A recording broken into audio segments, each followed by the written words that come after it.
Hi there, and welcome to the first episode of History Sparkles, a set of videos where I provide an historical context around the literature masterpieces or literary genre. Today's topic is theatre. More precisely, how did we get to Shakespeare? Before television, theatre was the most popular entertainment for people. Theatre, in fact, can be tracked back to 6th century before Christ in the ancient Greek society. But how did we get to Shakespeare from the ancient Greek society? Well, developed at a greater level from the ancient Greeks, theatre arrived in Europe through the Romans, who imported and embraced their theatre, adding their own elements and values of their society. The Romans had different forms of theatre. Drama, divided in comedy and tragedy. Pantomime, that was mostly a solo dance with music, masks and chorus. Mime overtook after the 2nd century. It was usually short, spoken, and it had violence and sex depicted literally. Its aim was to mock Christianism. Obviously, the church didn't approve much of it, and it's probably around this period that the conflict between church and theatre started. With the raising of August, when the Roman Empire started its transition from a republic to an official empire with an emperor, the theatre in Rome assumed a role to distract people from the political situation of the time. It evolved in something more spectacular and less meditative, until, with the continuous plagues, Roman theatre evolved in something conceived more for a private reading than the actor staging, such as the Seneca's tragedies. England has come in contact with the theatre thanks to the Roman domination. There are still 2 Roman theatres in the territory, one in Colchester and one in St. Albans. In the 6th century AD, Christianity started rising, with the Emperor Constantine, who made the Christianity legal, and Emperor Theodosius, who made the other religions illegal. The Christian Church started to oppose itself to the theatre, especially the association with pagan gods because of the mimes that ridiculized the Church. In the following years, with the Germanic population occupying the territory and not being able to keep theatres up through taxes, plus various plagues cutting down Europe's population, the theatre as a form of entertainment disappeared. When did the theatre come back? It's likely that it never really disappeared. In fact, we have a manuscript dated from the 10th century where Ethelwald, Bishop of Winchester, describes in details the manner in which the trope quem quaeritis had to be performed. What's a trope? A trope in medieval church is an explicatory text. This means that in the church was staged some representation of episodes of the Bible or of the Gospel. In particular, the trope quem quaeritis, whom do you seek, is the part where the 3 Marys go to the tomb of Christ and there's the famous exchange of lines. Whom do you seek? Jesus of Nazareth. He is not here. He has arisen as he was prophesied. This was called liturgical drama. It was not an essential part of the Mass service and it was in Latin, but it's the proof that people didn't want to let go of theatre. They adapted it. And since human soul is so fond of theatre, liturgical drama evolved. It started from being staged in the church and then it moved outside the church, on the porch.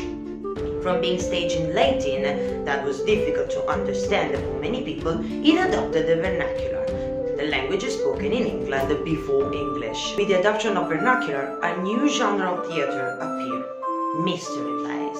Mystery plays usually represented biblical subjects such as the creation of Adam and Eve, and they were allowed by the church. During the 13th century, the representation of mystery plays was entrusted by guilds, which is what we could call company theatres now, or company of actors. There were not the theatrical companies yet, but there were groups of people who acted as a job. They were rudimentary actors. As guilds were encountering more and more approval from the public, they started to adapt vernacular instead of Latin, and took their place far from the churches, geographically far from the churches. So the theater starts back in the churches, then outside the churches, and then it's moved in the squares, where more human activities, for example the market, were held. Free from the church control, they added apocryphal elements to make the plays more enjoyable, until they also added satirical elements to mock soldiers, judges, monks, and even priests. From mystery plays, morality plays developed. Morality plays are considered the transition between liturgical drama to secular drama, let's say the classical theater that we know. They were performed by a professional group of actors, supported by the public. They were usually short, and they had serious themes, with the aim to remind the public of the importance of God and religious values. But their plot was not inspired from the Bible. A morality play that arrived up to nowadays is Everyman. Everyman is a short play about a man who encounters death right before his final judgment and has to justify his time on earth.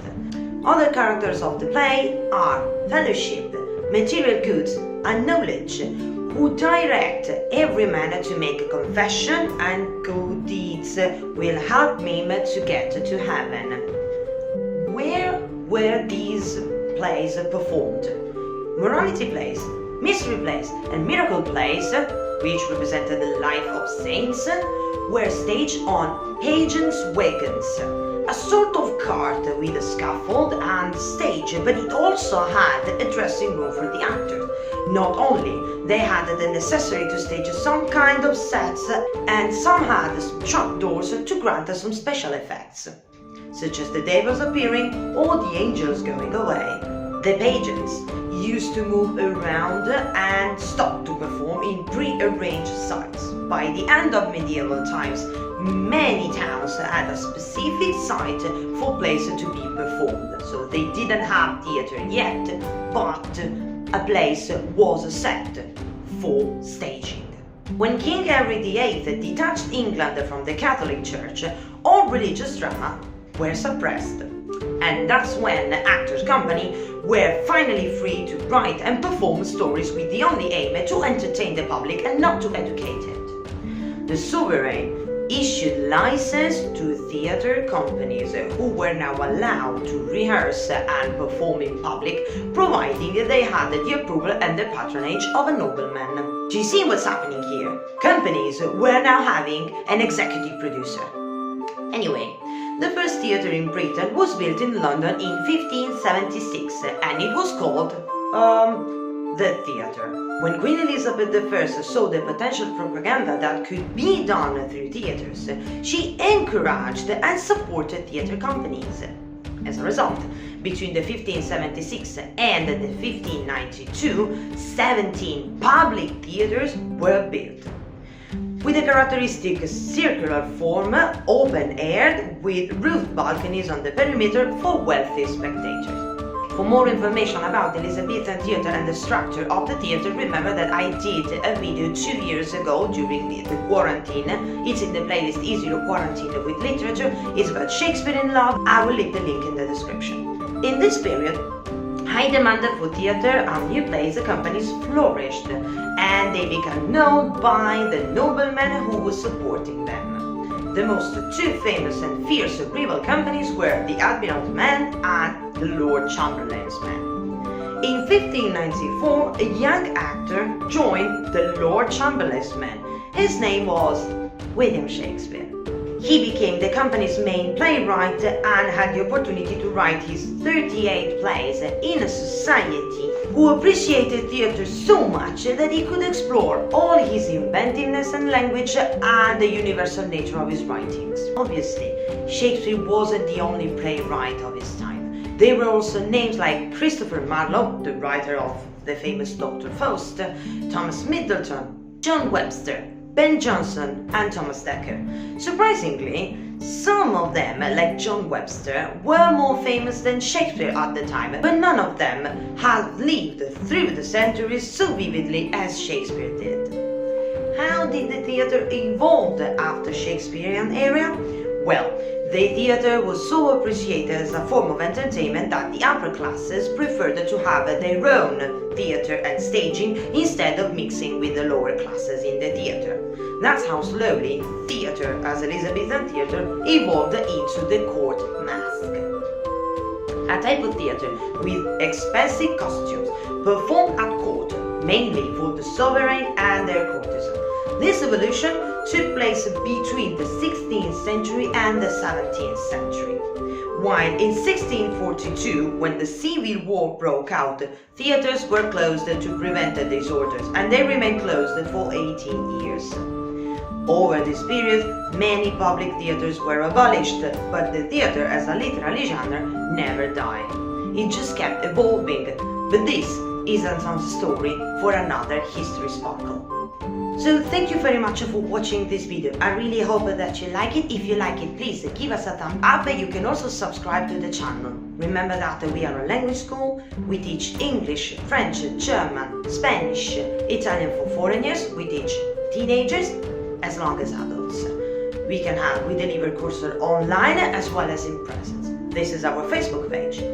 This is our Instagram page. This is our email address. I really hope that you like this experiment with the History Sparkle, and I hope to see you soon with another literature snacks. Thank you very much. Bye bye.